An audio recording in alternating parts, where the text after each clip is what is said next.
There's several variations of the Goatman, what it does, where it lives, and what you can expect if you run into the ugly cousin of Mr. Tumnus in the woods of North America. So today we're looking into the three main legends of the Goatman, what it is according to the main source, where these goat creatures came from, and most importantly, what to expect if you run into the Goatman.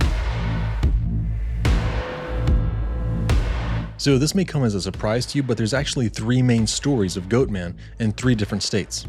Why? I don't know, to be honest. Your explanation is as good as the next, but regardless, let's start with the greatest state of all time, Texas. Old Alton Bridge has been famously nicknamed Goatman's Bridge and connects the cities of Denton and Copper Canyon. It was built in 1884 by the King Iron Bridge Manufacturing Company and was first meant for horses and later on would be reinforced to support cars. But where does the legend of the Goatman come from? Well, in a quiet part of Texas, just north of Old Alton Bridge, lived a black goat farmer named Oscar Washburn. He had moved his family there seeking a fresh start. Over the years, Oscar became known for his honest dealings and was affectionately called the Goatman by locals. However, not everyone was pleased with the success of a black man in 1938. Big surprise. In August of that year, a group of Klansmen, feeling threatened by Oscar's accomplishments, crossed the bridge one night and kidnapped him from his home. They brought him to the bridge, where they hung a noose around his neck and threw him over the side. When they looked down, expecting to see the young man dangling, they found the noose was empty. In their panic and cowardice, the Klansmen returned to Oscar's home and committed a horrific act, taking the lives of his wife and children. Since that night, the story of the Goatman has lingered. Locals warn that if you cross the bridge at night without headlights, you may encounter the spirit. Now, people have reported seeing strange lights in the woods and feeling sudden touches or having rocks thrown at them. However, it's said that the Klansmen that came back to the bridge later on crossed without headlights and they saw him, so perhaps this was something aimed directly at them and their group. I believe this is also the bridge that's said to have a portal to hell between a couple of trees, but that's just all a bunch of hokey superstition in my eyes. It has no basis in reality other than people saying it. There's various channels and ghost hunters that have gone looking for the Goatman at this bridge, and they use their ghost hunting toys to make it look haunted, but that's about all that's ever been found. There's some lights and sounds on camera, but nobody's ever recorded the Goatman. Now, don't get me wrong, if you go here at night, you'll probably hear and see some strange stuff, but that's probably because it's Texas. It's sort of the Australia of the Western Hemisphere. Now, let's go on over to the Goatman of Maryland. The legend of the Goatman also has roots in Beltsville, Maryland. According to possibly the most popular versions, he was once Dr. Stephen Fletcher, a scientist at the Beltsville Agricultural Research Center. An experiment involving goats went horribly wrong, transforming him into a half-man, half-goat creature. In this form, he began to terrorize passing cars in the area. Another variation of the tale speaks of an old hermit who lived alone in the woods, often spotted wandering along Fletchertown Road at night. Folklorist Barry Pearson notes that the Goatman legend dates back many years but has gained renewed attention in 1971 when a local dog's mysterious death was attributed to the creature. As time passed, bored teenagers kept the story alive, claiming the Goatman targeted couples at the nearby Lover's Lane. This one doesn't seem to have much more on it.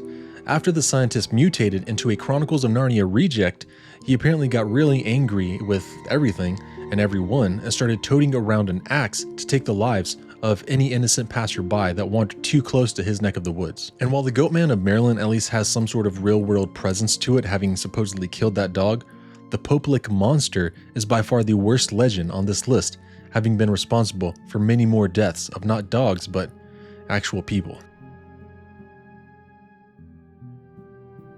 This one has quite the set of stories to it, so hang with me here. In the Fisherville neighborhood of Louisville, Kentucky, a legendary creature known as the Popelic monster, or simply the Goatman, is said to dwell beneath a railroad trestle over Popelic Creek. Described as part man, part goat, and sometimes part sheep, the creature has become the subject of numerous urban legends. According to local tales, the Goatman uses various methods to lure unsuspecting trespassers onto the trestle. Some believe it can hypnotize its victims or even mimic voices to draw them in, leading them to a fatal encounter with an oncoming train. Others claim this creature leaps onto the roofs of passing cars or attacks with a blood-stained axe, with its mere presence causing people to jump off the trestle out of sheer terror they feel from looking at it. Legends also suggest the Goatman is a hybrid born from a mistreated circus freak show that's seeking revenge, or a reincarnation of a farmer who sacrificed goats for dark powers. Despite the constant warnings and countless signs, people still make the moronic decision to visit the area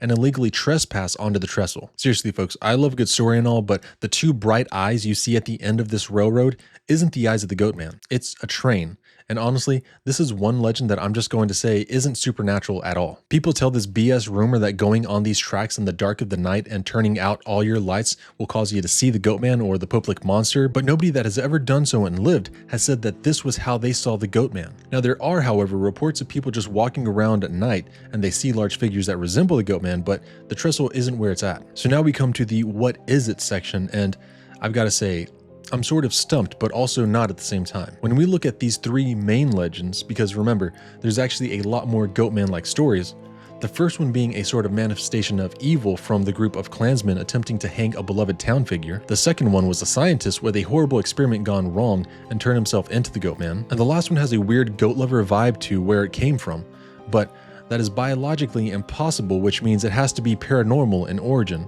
which is one of the untouched pieces of content I really haven't gotten into. Now, because of this, the official answer as to what the Goatman is, well, there's no solid answer as to what the Goatman phenomenon is, but don't worry, I'll give you my unsettling opinion of what it is in a minute. First, I want to express what you can expect if you ever run into the Goatman. From Texas to Maryland and all the way to Kentucky, every single story of the Goatman shows it is extremely hostile to humans and possibly even animals. If in some way the Pope-like Goatman truly was hypnotizing people to meet their end on the trestle, then it obviously doesn't like us. If the Goatman of Alton Bridge is encountered, just don't be racist and I'm guessing you'll be fine. The man that was attacked was a loved figure of the community, so I would imagine he had a friendly disposition throughout his dealings with townspeople, and probably just wanted to get some good old-fashioned Western justice on the Klansmen that attacked him and his family. All in all, I really can't tell if this is a Goatman creature that we can trust, so I'd say it's better safe than sorry, and don't hang around if you see the Goatman spirit about on Old Alton Bridge. Lastly, for whatever reason,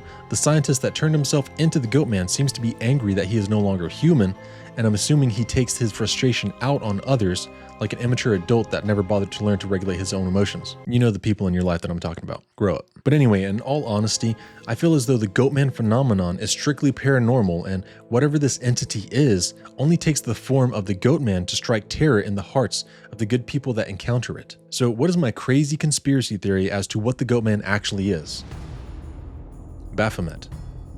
Baphomet is a deity shrouded in mystery and controversy, often associated with the Knights Templar who were accused of worshipping it during the trials in the early 1300s. The name first appeared in the transcripts of the Templar Inquisition, sparking intrigue that continued for centuries. You could ask anyone what it actually is, and the educated Abrahamic Christian belief is that this is a perversion of God's creation, which is mankind. It creates itself without a specific gender as an affront to what the Christian God intended to be, just man and woman, while also taking on the head and legs of a goat to distort humanity into something it's not. What is Baphomet?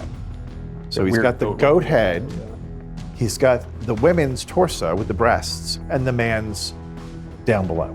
Isn't it odd that depictions of demons tend toward androgyny, transgenderism, this kind of hatred of the human body as it is actually made? In witchcraft and the occult, it's believed to be a sign of balance. But if the Knights Templar were originally a group of Catholic Christian followers and then turned to worship this creature here, I mean, according to their own rules, this is a false idol. This isn't even coming from me. They're doing what they were told not to do. I don't know how else to put it. This thing is evil, which in my crazy conspiracy theory is exactly what the Goatman phenomenon is. It's a goat-human hybrid that thrives on evil. Maybe I'm wrong and you have another explanation. Also, by now, I'm sure all of you folks that fancy themselves witches and wizards will come out attempting to twist things around as to what Baphomet is, but save your energy. I'm not buying it. At least what we can all agree on concerning the entire Goatman phenomenon is that it is indeed a horrifying mystery. And where mysteries lie, adventure awaits. If you like what I do and you want to help support the channel, then the best way to do so is by joining the community on Patreon. I post my scripts, videos early, and I've even done a few videos that you can only find on Patreon. But if you're not into that, then just check out this video that YouTube seems to think you'll love, and I'll see you there.